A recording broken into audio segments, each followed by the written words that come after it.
भाजपा से किनारा किए जाने और अन्ना मुद्रक यानी एआईएडीएमके में दोबारा एंट्री न मिलने के बाद पूर्व मुख्यमंत्री ओ पन्नीरसेल्वम यानी ओपीएस ने गुरुवार को राष्ट्रीय जनतांत्रिक गठबंधन एनडीए से नाता तोड़ लिया।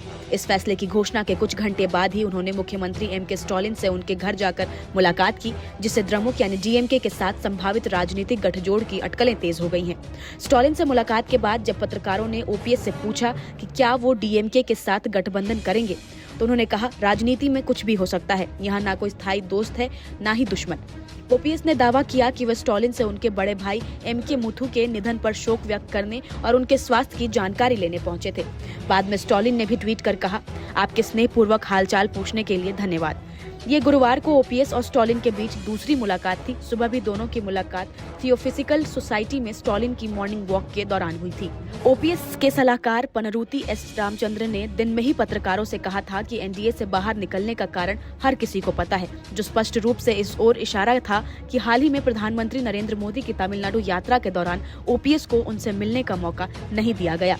ओपीएस ने कहा, मेरे पास आत्मसम्मान है, मैं अम्मा यानी जयललिता के साथ 25 साल रहा हूँ।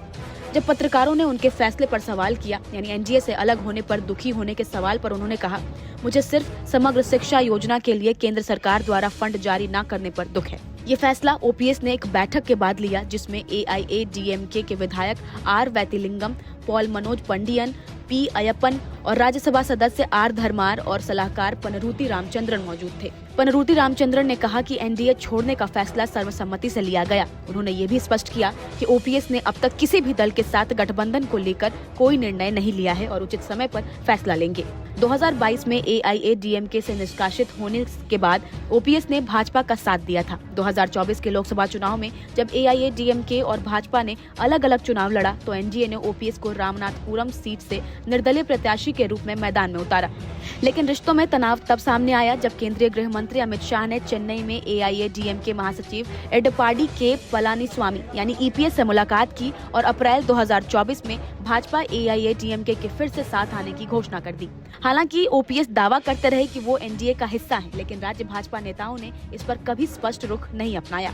ओपीएस का एनडीए से अलग होना लगभग तय माना जा रहा था, खासकर तब जब पनरूती रामचंद्रन ने कहा कि ओपीएस को एनडीए छोड़ देना चाहिए क्योंकि प्रधानमंत्री से मिलने का उनका अनुरोध ठुकरा दिया गया। वहीं ईपीएस ने भी ओपीएस के एआईएडीएमके में बिना शर्त वापसी के प्रस्ताव को सिरे से खारिज कर दिया।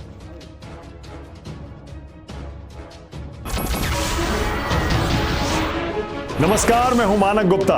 अगर आपको हमारा ये वीडियो पसंद आया हो तो इसे लाइक और शेयर जरूर करें और हाँ, हमें सब्सक्राइब और फॉलो करना ना भूलें ताकि आप देश और दुनिया की कोई खबर मिस ना करें।